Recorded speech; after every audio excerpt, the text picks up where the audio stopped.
Alright, what's up YouTube? So today's video is going to be titled what you invested into the relationship, meaning the relationship with the narcissist. So let's just get straight into it. So what you invested into that relationship was absolutely every single thing that you had to give and had to offer. So a normal healthy relationship is going to be a 50-50. It's going to be you helping someone, them helping you. It's give and take. That's normal. That's healthy, but not with the narcissist. So with the narcissist, I can assure you that you gave absolutely everything. So you gave maybe 95%. You invested of yourself into the relationship. They maybe gave you 5% back if you're lucky. So as far as your finances go, maybe you worked for them, maybe they worked for you. There couldn't be a lot of different circumstances with the narcissist, but they stole from you not only financially, they took you for all your resources, absolutely everything that you had, and you invested into the relationship trying to save the relationship, always trying to put out fires, and you're always walking on eggshells, always trying to fix things and always trying to work things out to make things better and rosy, because that's all you wanted. You just wanted things to be nice and how they were supposed to be, but you could never achieve it. No matter how long you were in the relationship, this is something that you could never achieve. So this is called stage 2 of the narcissistic abusive cycle, and this stage 2 lasts for the duration of a narcissistic relationship. So chances are you were stuck in it for as long as you're in that relationship with that narcissist, with that person. And unfortunately, during that period of time, you gave absolutely everything you had to them. So the narcissist made minimal investment to you, except for stage 1 during the love bombing / euphoric stage. So this is the stage where they made out everything to seem like they were the best thing since sliced bread. So they were it. And whatever it is to you, they were it. And why did it seem like that? Is because absolutely everything that you wanted in a human being, they pretended and put on all these fake masks and pretended and gave you the act that you wanted so that you perceived them the way they wanted you to perceive them, which was an unrealistic expectation of a human being for you. So another thing that you invested in the relationship was your time and your energy. So much so that you gave so much time and so much energy, which are your most valuable resources, point blank. You gave so much of that to them that they actually ended up putting you into isolation. And you didn't even know it at the time, but you were isolated, you were trapped in your own mind and within yourself. Why? Because you became an extension of them. A narcissist is not a healthy person. A narcissist is someone that, is struggle internally. They live in hell. Internally, that's where they live. That's where they're trapped. And you then became an extension of them. And so because of that, you isolated yourself, which is not a nice thing to do or a nice place to be, because you actually lost your sense of identity in who you are, because you invested so much into them and to trying to please them and to saying yes to them all the time and trying to adhere to them and their life instead of actually focusing on yourself and your own. So, it wouldn't matter if it was finances, whatever the money limit is in your bank account, they would have known that, they would have asked that, and they would have used that knowledge to best advantage themselves and their own life through your resources financially. So what did the narcissist invest into you? Absolutely nothing, or as minimal as possible. They give you slight hopes or glimmers or slashes of the love bombing / euphoric stage, which is stage 1 of the narcissistic abusive cycle.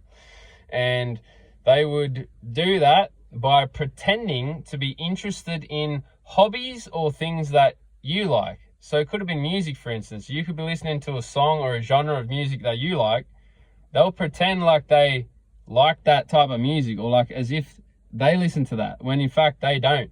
They're just pretending that so that you now think more highly of them, in a sense, because now you both have something in common. So it could be a hobby as well. Maybe you're interested in a sport. It could be baseball. So like, they've never watched baseball in their life. They don't know the rules of baseball. They know absolutely nothing about baseball, just as an example. And, you know, they might have read some things about a baseball game that happened in the papers, or in the news they saw something about a famous baseball player that you look up to and admire and you follow. And so then they've shared that information with you to try and manipulate you to think that they actually care about something you're interested in, which is not the case. They do not give an absolute crap about anything that you're interested in. It's just the false marks they put on to portray that they are, so that then gets you more back invested into that relationship, even if it's just a little bit, just to get you back in. And so that's one tactic that they use, which is crazy. So I'm just looking at some notes here that I've made, because there's just some things that I really want to bring up that are important, and some things that I want to miss on this topic, because you did invest so much. You gave absolutely everything that you had. So like I said, with a healthy relationship, it's 50-50. It's give and take. With these people, they just take, and then once they've taken from you, they'll just want to take from you some more, and then some more. You know, as another example, maybe you lived with a narcissist.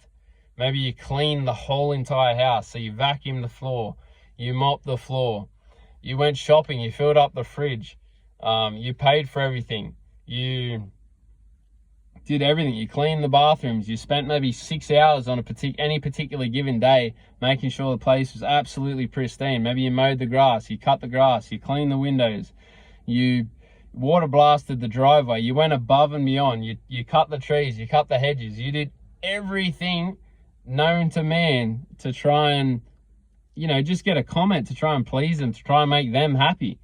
And what did you get in return? Oh, you missed the spot. Oh, the trees, you know, you cut them back a bit too much. You cut too much off the branches. Like, you would never get a thank you, or you would never get genuine, sincere appreciation for what you've done, even though you've gone out of your way massively at only a cost to you, your time, your resources and energy, you know, which is crazy. So they always created chaos in your life in one way, shape or form. Always consistently created chaos for you. So you were constantly always just trying to put out fires, always walking on eggshells, always wondering what's next, what's the next thing going to be, what's the next thing going to be. Because ultimately all you want is peace. You're just a loving, caring, normal human being. You just want peace. You just want silence. You just want calmness. But the narcissists, they don't. They want chaos. They want craziness. That's why they try and find sources of supply from wherever they can. Could be a neighbor, could be a pet, could be a family member, could be at a school, could be at a sporting organization they're a part of, could be at a business they're a part of, could be people they work for. You could work for them. They just want chaos in any way, shape or form they can find it, because they're just sources of supply that they feed off. They feed off of chaos. They feed off of people. They destroy everything and everyone that they ever have come into contact with in some way, shape or form. And that's what these people do. So slowly over time, the narcissist actually wants you to become an extension of them. You know, they want you to actually become like them. And the reason why is because they want to be you. They want to be like you, and they can't be like you, and they know that. So then they, you know, project themselves onto you, so much so that you actually find yourself becoming more and more like them, which is absolutely insane. But this is what happens. You know, one thing I'd suggest to do is, knowing the investments you made into the relationship, is look back on the narcissist's life and look back at all the relationships they've had, and look back at all the things that they've blown up, being all the relationships that they've ever had in their life, point blank period. And, you know, it might help open your eyes up and realize that, yes, that person is a narcissist. Yes, that person really was that bad, because you'll find yourself ruminating sometimes, especially in the stage 5 cognitive dissonance stage, which is what I'm currently in. You find yourself ruminating, wondering, or trying to make excuses for them, because you're wondering, was it really that bad? And the answer is yes. Yes, it was really, really that bad. It was that bad. They are that bad of a person. And no, you can't fix them. So don't waste your time trying to fix them. Focus all your time and energy on yourself, first and foremost. So, yeah, they wanted to extract from you as much as they possibly could, which they did for a period of time, which was the evaluation stage, which was the duration of the relationship itself. Just know that at least all narcissistic relationships do have an expiration date. So there's always going to be a date set, you know, whether it's 1 year, 2 years, 6 months, a few days, 10 years, 20 years in worst case scenarios, or could even be longer. But there is an expiration date on these relationships. So just rest assured knowing that. Also too, just realize that you're not actually that special. So, you know, that goes for myself as well. You know, at the end of the day, to these people, we were just another source of supply. That's all we were. So, you know, realize that you're not as special. I mean, unfortunately, they did not love you. So you're going to have to come to terms with that. But you're not as special as maybe you thought you were. To them, to the narcissist, whether it was a relationship partner, a parent, a friend, whoever it was, you weren't that important to them. What they did to you, they've done to countless other people. So you're just another person that they've done. You're just another source of supply, essentially. So you're just another person that they've damaged and they've done these things to. So have some sort of peace in knowing that.